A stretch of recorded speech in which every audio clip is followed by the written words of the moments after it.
Halo malam teman-teman, kita bertemu lagi di channel Investor Crypto bareng saya Alvin. Saya Dedi Micin. Dan juga dari Investor Crypto. Dan saya Edo. Selamat malam Bang Ded, selamat malam Bang Alvin. Selamat malam teman-teman. Bang Edo. Semoga semuanya selalu sehat ya. Tetap Ya. bahagia, selalu tetap semangat dalam keadaan apapun. Amin. Oh iya Bang Ded, Ya.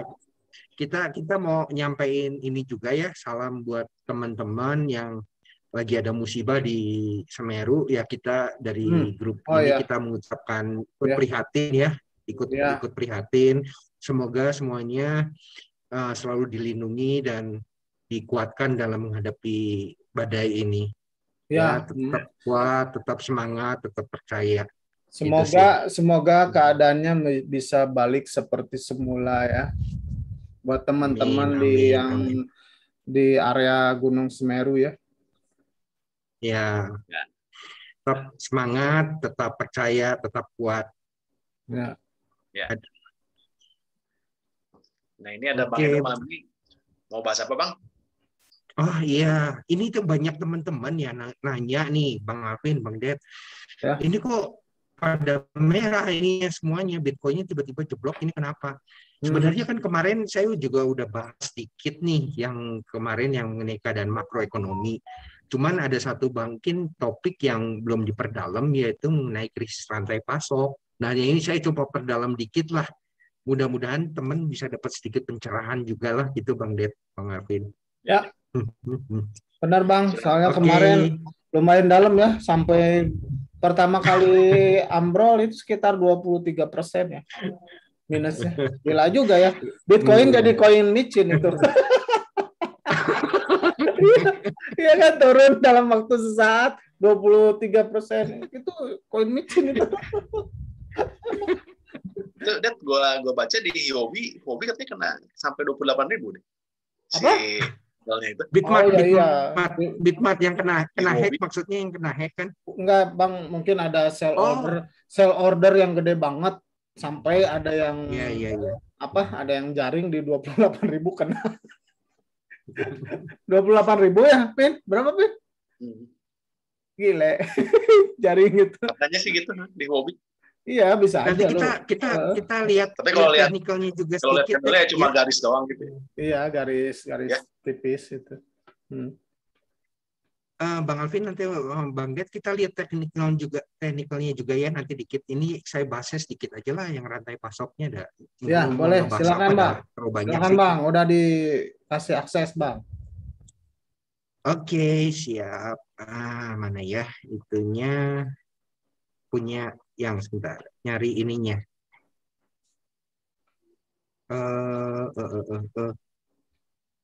Loh, sebentar ya. Bukan. Nyari PowerPoint-nya. Sebentar. Ini PowerPoint. Nah, ini PowerPoint-nya. Oke. Sip. Oke, sip. Silakan, Bang. Gedein dulu layar ya. Ya. Sip. F5. Gedein ini gimana nih? Nah. Belajar lagi nih. Ya. Oke, sip. Aduh, salah. Mesti dari depan. Ini dadakan ya, siapinnya. Ya, tapi untuk jawab juga pertanyaan buat teman-teman ya, ini mengenai krisis rantai pasok lanjutan yang dari kemarin ya, dan pengaruhnya terhadap kripto. Nah, ini disclaimer juga dari investor kripto. Kemudian ini adalah disclaimernya dari saya. Sebentar, ini saya geser, ini rada ngalangin. Kemudian ini definisi dari supply chain, teman-teman bisa baca juga di Google ya. Rantai pasok intinya ya. Ini kalau ngutipnya dari Investopedia, itu supply chain atau rantai pasok itu jaringan antara perusahaan dan pemasoknya untuk memproduksi dan mendistribusikan produk kepada pembeli akhir. Jaringan ini mencakup aktivitas orang, entitas, informasi, dan sumber daya. Nah, Jadi gangguan supply chain atau gangguan rantai pasok adalah peristiwa yang tak terencana terjadi dalam rantai pasok yang bisa mempengaruhi aliran bahan komponen. Dikutip dari Swensen 2000. Ya, nah ini penyebabnya sebenarnya dari rantai pasok apa? Ya sebenarnya tersangka utamanya ya masih tetap sama ya. COVID-19 itu adalah penyebab yang menyebabkan terjadinya berbagai krisis-krisis yang terjadi di dunia, termasuk di Amerika dan Cina. Kan kemarin kita udah bahas juga di video, ada krisis energi, udah saya bahas juga, ada krisis energi, terus udah gitu ada krisis keuangan di Cina ya, properti juga kayak gimana. Cina tuh udah dalam keadaan ini juga stagflasi dan mereka juga ngalamin juga krisis rantai pasok ini. Lanjut, ini kalau misalnya saya lihat datanya ya dari Cina sendiri kasus ini dari vaksinasinya sendiri sebenarnya dari pemerintah juga udah terus naik ya sebenarnya datanya. Ini saya kutip dari Trading Ekonomi, ini vaksinasinya, tapi penderitanya masih tetap terus bertambah. Ya, dari grafiknya belum terlihat angka-angka penurunan yang ini. Kemudian di Amerika pun udah kemarin di makroekonomi udah saya bahas, ini saya ulang juga, ini vaksinasinya masih terus ditingkatkan, grafiknya masih terus naik, tapi jumlah penderita COVID-nya sendiri juga belum terlihat tanda-tanda penurunan, malah grafiknya terus bergerak naik. Nah, jadi ya seperti kayak kemarin selama penyebaran COVID, ya di dunia ya banyak industri yang mereka harus tutup, dan selama masa pandemi kebanyakan orang ya terisolasi lah. Jadi akibat dari terisolasi itu ya pasti impact-nya ya dari industri juga pasti terganggu. Nah, dari kejadian industri yang terganggu itu, maksudnya tidak bisa berproduksi secara normal, akibatnya yang pasti supply itu pasti berkurang. Sedangkan dalam keadaan pandemi gini, permintaan barang dan jasa masih terus ada, tapi bahkan meningkat gitu. Jadi walaupun isolasinya sudah dilonggarkan, yang saya baca kan kalau Biden tuh tidak menolak untuk lockdown ya. Jadi dia tetap harus berproduksi kayak gimana gitu ya. Tapi itu tidak mengurangi dengan tingkat permintaan yang terus meningkat. Sedangkan kapasitas produsen itu belum meningkat karena mereka juga ada beberapa yang mungkin ya terganggu. Mereka nggak tutup tapi terganggu. Ada yang kena pandemi gitu, maksudnya sakit kayak gimana gitu. Itu yang mengakibatkan terjadinya krisis rantai pasok atau tidak seimbang antara supply dan demand. Ya, ini saya kutip juga ada di berita juga tuh di Detik Finance tuh, di global itu rantai pasoknya itu terus memburuk krisisnya. Ya, jadi akibatnya karena barang-barang langka ya harga juga pasti ikut dorong naik. Kemarin saya sudah sebutin juga ya di PPI-nya yang di video makroekonomi, producer price index-nya itu dari Amerika dan Cina tuh terus naik ya. Nah, di Cina itu rantai pasok itu parah sekali gitu, sampai pemerintah sendiri memerintahkan rakyatnya untuk menimbun sembako karena persiapan menuju winter. Dan kalau winter ini kan biasanya kan untuk pertanian kan gagal gitu ya. Jadi mereka udah perintahin rakyatnya untuk nimbun sembako segitu keadaannya di Cina. Dan di Amerika pun sama gitu ya. Tapi di Cina juga kemarin juga udah pernah saya bahas juga ya, ada krisis energi juga. Ini teman-teman juga kalau mau lihat juga ya teman-teman bisa lihatlah, bisa baca sendiri ya, sumbernya saya bisa tampilin ya seginilah. Kalau misalnya dibahas satu mungkin terlalu panjang gitu. Nah, di Amerika juga kemarin saya juga ada bahas ya, terjadi antrian di pelabuhan. Ini karena krisis rantai pasok. Jadi maksudnya produsen atau pabrik-pabrik tidak bisa berfungsi secara normal, kapasitas produksi juga terganggu, sehingga ya ini akibatnya ya di pelabuhan terjadi banyak antrian. Ini datanya juga masih data yang kemarin, belum saya update lagi ya. Jadi itu waktunya itu jadi mencapai rekor 16,9 hari. Waktu tunggunya ini tertinggi sih Padahal Joe Biden tuh waktu bulan Februari dia ngomong, dia tuh katanya krisis rantai pasok tuh akan teratasi bulan Desember. Tapi sekarang belum terlihat data-datanya apa benar sudah teratasi. Kelihatannya sih belum. Apalagi kan sekarang di bulan Desember ini adalah bulan terakhir yang dijanjikan ya. Sedangkan ini adalah bulan winter. Jadi maksudnya bulan Desember adalah bulan di mana salju yang sedang tebel-tebelnya, di mana rakyat Amerika kemungkinan memilih untuk tinggal di rumah karena jalanan juga licin dan kebutuhan akan pangan atau sembako itu meningkat karena persiapan juga mereka menuju hari raya.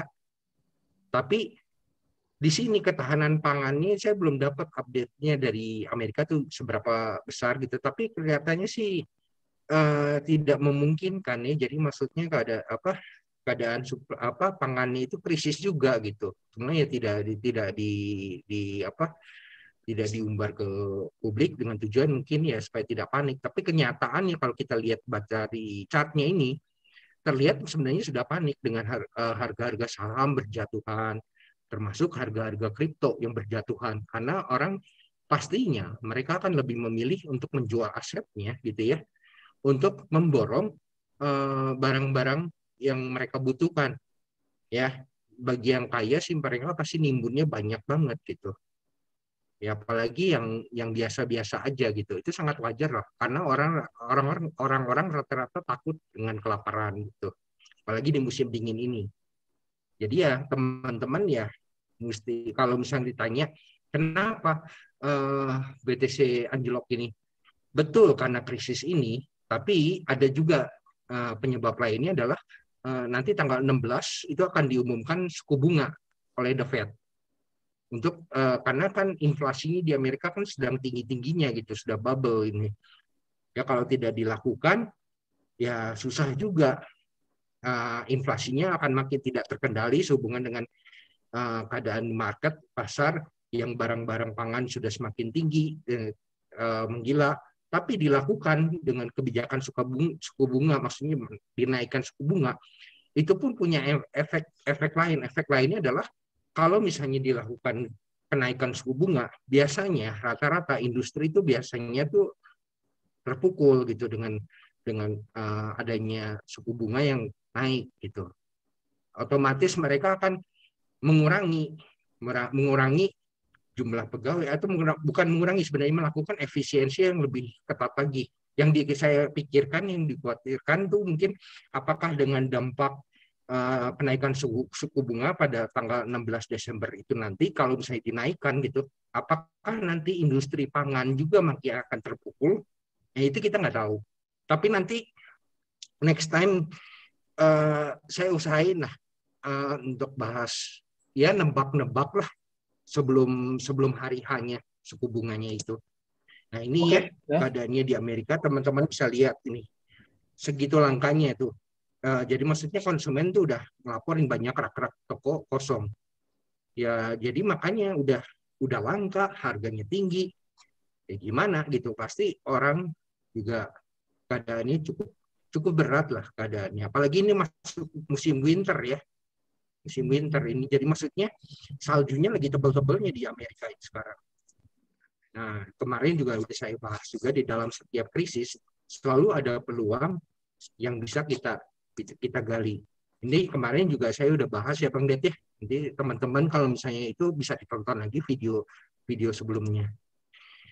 Kita langsung masuk aja ya Bang Det ya ke teknikalnya gitu. Ya, langsung aja Bang. Kayaknya teman-teman udah tahu maksud Bang Edo itu, salah satunya itu krisis rantai pasok ya. Ya. Nah ini kita bahasnya dari mana nih? Dari BTH dulu atau BTC aja Bang lah, BTC aja. BTC ya? BTC BTC doang aja lah. Ya. Oke. BTC doang. Nah ini Bang Det. Kemarin kan saya kalau gambar-gambarnya itu kan sebenarnya tuh akan naik ya. Jadi maksudnya tuh akan nyampe ke 2618 ya. Ternyata keadaan di market ini segitu paniknya mungkin, atau banyak juga mungkin institusi yang pegang itunya besar pada lepas, mereka ingin lebih serok bawah. Yang jelas ini supportnya ini udah jebol. Ini saya buang aja ya. Ini karena udah ditembus oleh candle, jadi ini saya buang aja yang ini. Ya, jadi pertahanan terakhir BTC-nya itu ada di sini, teman-teman. Sorry. Yang ini. Nah, ini. Ya, teman-teman bisa lihat ini candle-nya yang ini. Ini ada ekor panjangnya di sini. Jadi saya ambil aja ini. Ini sebagai support. Ya, ini sebagai support. Kalau supportnya ini ditembus, pertahanannya itu kita harapin sih jangan sampai support 2-nya jebol. Ya, ini saya ganti di sini. Support 2 jebol, Nah, bubar. Oh, masih ada support berikutnya, Bang. Ini kalau sampai support 2 jebol ya, berarti kita kembali lagi flashback kayak kemarin waktu bulan apa ya, Bang Det, waktu orang lagi paniknya itu waktu bulan apa ya? Kemarin waktu BTC lagi turun-turunnya itu bulan apa tuh, Bang Det? Ya lihat aja di sini, ya. Bang. Lihat aja di sini. Juli tuh. Juli, waktu bulan Juli. Waktu bulan Juli. Taunya naik ya. BTC-nya lagi turun. Taunya naik ya. Nah, sekarang ini sudah jebol. Yang tadi saya gambar, sekarang berarti supportnya di sini satunya, dan mudah-mudahan aja support 2-nya itu nggak jebol. Tapi secara keseluruhan ya, BTC itu sebenarnya masih naik ya. Kalau kita lihat tuh kita kecilin lah ininya ya, teman-teman, biar bisa lihat perspektif gambarnya lebih besar gitu. Nah, ini kalau misalnya teman-teman lihat tuh dari bulan ini aja, dari Januari ya. Kita mulai startnya di 22.000 aja. Dari 22.000 sekarang di harga terakhirnya adalah 48.000. Jadi secara overall tahun ini masih bullish sih, dari 20 ribuan masih ke 40.000 itu masih bullish. Cuman kita kalau ngelihat dari yang itunya terakhir ya mungkin udah turun ya. Nah, turunnya sampai mana ya kita sama-sama saksiin lah. Paling nanti yang bisa kita tebak-tebak lah. Namanya tebak ya, bukan pasti. Jadi namanya nebak itu bisa salah, bisa benar gitu. Jadi itu bukan acuan, apalagi kita di sini kan pandangannya adalah sebagai investor. Kita bukan trading gitu. Kalau investor akan melihat dengan pandangan gambaran yang lebih luas dan lebih lebar gitu. Beda dengan trader. Itu yang harus teman-teman pahamin juga ya. Jadi paling itu aja, Bang Det. Cuman yang saya amati nih, Bang Det, ada satu yang menarik adalah ketika ini Ethereum dominance. Ini market Ethereum ya. Ethereum dominance-nya itu dia tuh naik pada saat ini lagi ini. Cuma ingat ini udah ada sedikit di trigger 1618. Mungkin nggak dia mantul dulu.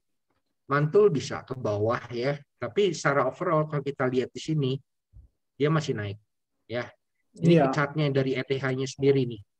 Chartnya ETH teman-teman bisa lihat dia udah bentuk juga ya di sini ya, support lah ini, support satu. Ingat teman-teman, ingat juga ya kemarin nih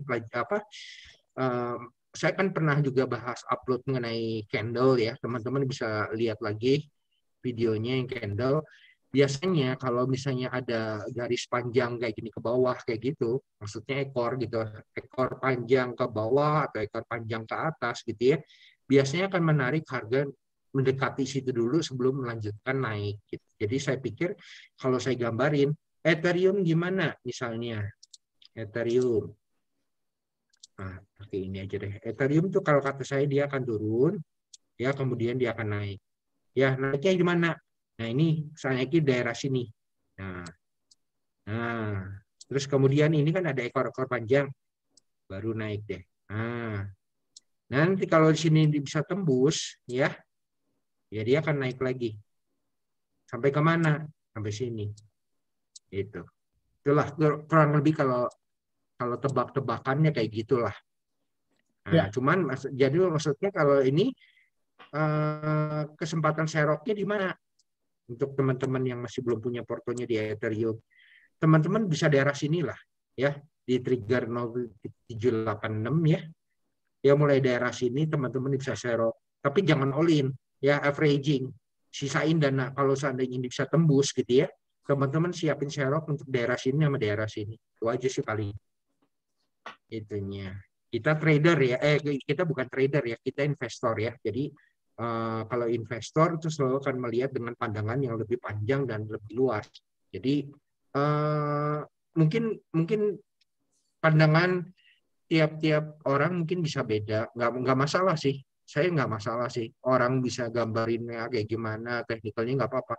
Satu hal yang paling penting tuh bagi saya sebenarnya, apapun gambarnya, apapun analisanya gitu ya, paling penting posisinya harus benar gitu. Belinya jangan salah gitu. Momentumnya tuh jangan salah gitu. Itu aja sih sebenarnya Bang Ded. Thank you Bang Ded, thank you Bang Alvin.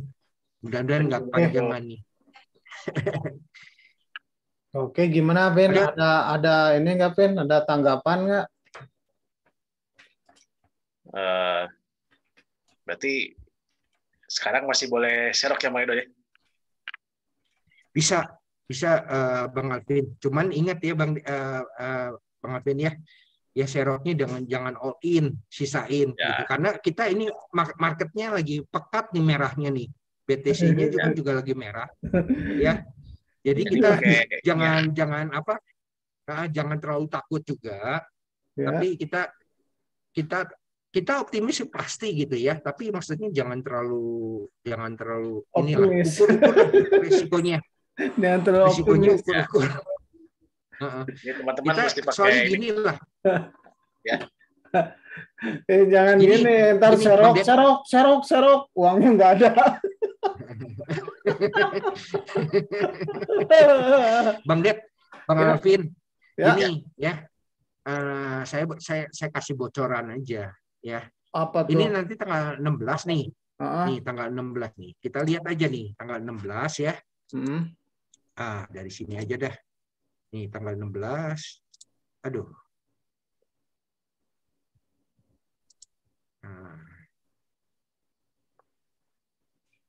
Ini tanggal 15, Bah. Ini tanggal 16. Nih, momen pentingnya nih, tanggal 16. Ya, suku bunga ya. FOMC, suku bunga. Itu jadi akan petanda marketnya bakal kemana gitu. Kalau mau aman gitu, mau safety gitu sebenarnya gitu ya. Tunggu tanggal 16. Kita lihat nanti kayak gimana. Ini kalau misalnya kita lihat gitu ya sebenarnya ya.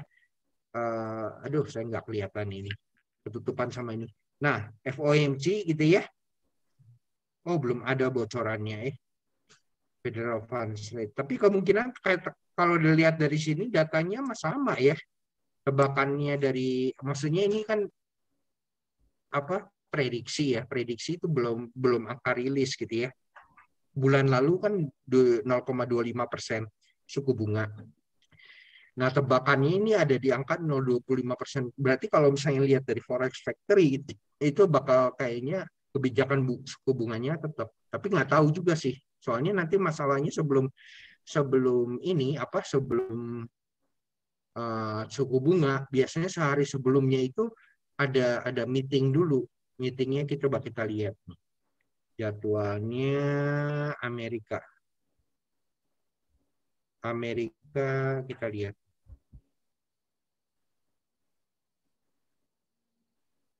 Ya, pokoknya gini deh.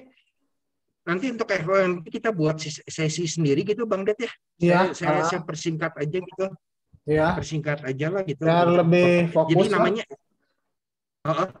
Tapi ini namanya tebakan ya. Sekali lagi teman-teman jangan dijadiin patokan bahwa ini bakal akan terjadi ya. Ini namanya tebakan. Tebakan itu berarti kita hanya memprediksi gitu. Tapi saya nggak prediksi sembarangan prediksi gitu. Namanya kalau saya prediksi, saya selalu melihat data gitu. Datanya tersajinya ini, kemudian saya analisa gitu. Itu aja sih. Tapi tidak ada jaminan untuk akurat gitu. Itu aja sih sebenarnya. Jadi kalau misalnya lihat nih, kesimpulannya aja, closing statement-nya aja dari saya gitu ya. BTC gimana? BTC selama tanggal 16 ini, sampai tanggal 16 ini, kalau sorry to say ya, kalau kata saya dia akan mana sih? dia akan ini pakai ini aja dah. Dia akan turun nih. Turun dulu ini karena ada ekor panjangnya ya, dilihat. Kemudian selanjutnya ya dia akan naiknya ya sorry.